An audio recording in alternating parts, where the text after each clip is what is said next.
Well, we mentioned that light band of snow that's currently moving through the area. That's going to kick off a lot of the rest of the snow that we have on the way. We're not expecting too much overall and significant impacts, but you'll definitely see some roadways starting to gain some slick spots later this evening and especially into your morning commute tomorrow. So here's that light band that's currently moving through. That's going to really dissipate, not accounting for too much until we go later in the afternoon. That's when we start to see a lot more of that snow, especially north and near I-94 starting to kick up. That'll continue to move on through as we go throughout the evening hours.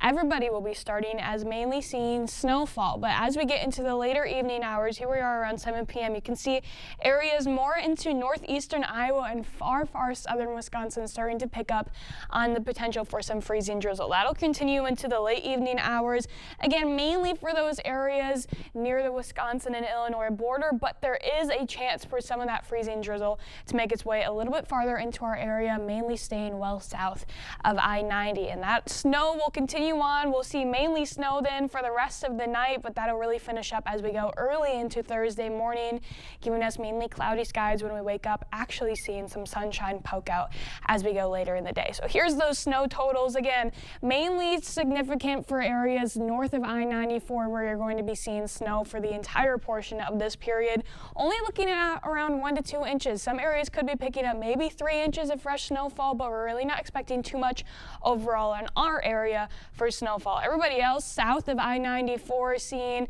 maybe an inch, possibly just a little bit less than that for most of us though. Just a nice light dusting out there. As for the ice potential, really just seeing that small chance for a light glaze for areas into Iowa and southern Wisconsin, excuse me. So not really seeing too much overall in accumulation, but even a light glaze of freezing drizzle can make impacts, especially on untreated roadways. This again is coming later into this evening, so the ice won't really be impacting your evening commute, but you'll definitely see it as you go into your early morning commute, especially on those untreated roadways. So here's that travel forecast, not really having to deal with the cold, thankfully, getting a little chilly tomorrow once we get those winds starting to kick up, see some chillier conditions. We could be seeing some very strong winds as well, but really tonight, that only impact that we're looking at is going to be those slick spots, especially going into your morning commute tomorrow. So here's those wind gusts that we have coming as well. Even when you wake up in the morning, already seeing wind gusts around 20 miles an hour. Those will only continue to increase as we go into the afternoon.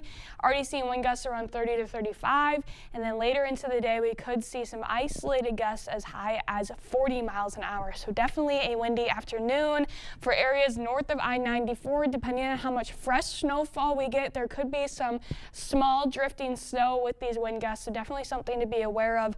After we get through the slick spots in the morning, there could still be some light hazards going into your afternoon. Here's a look at our lows tonight. Very mild as far as the beginning of February goes, staying in the mid-20s, and then tomorrow's highs, most of us staying near freezing. However, some locations north could be getting into the low 20s, and once you tack those winds on there, it could be getting a little bit chilly out there, so definitely bundle up tomorrow. Otherwise, temperatures will continue to fall as we go into the weekend and even into next week. We have a good amount of snow coming area-wide for Saturday, and that really doesn't help temperatures unless you really like the cold, because once we get a nice amount of snow on the ground, then we really start to see it impact and make the temperatures a little bit colder. So we definitely have colder weather coming. Yeah, potential winter alert day too for Saturday with that snow. So we'll have all the details on that tonight. But first, we got to get through all of the stuff that's coming today. Not too bad, you're going to be busy. Yeah, definitely be aware, maybe leaving a little bit earlier. Yes, for sure. All right, winter's coming back, so we know what to do, right? Oh, yeah. Thank you, Nicole.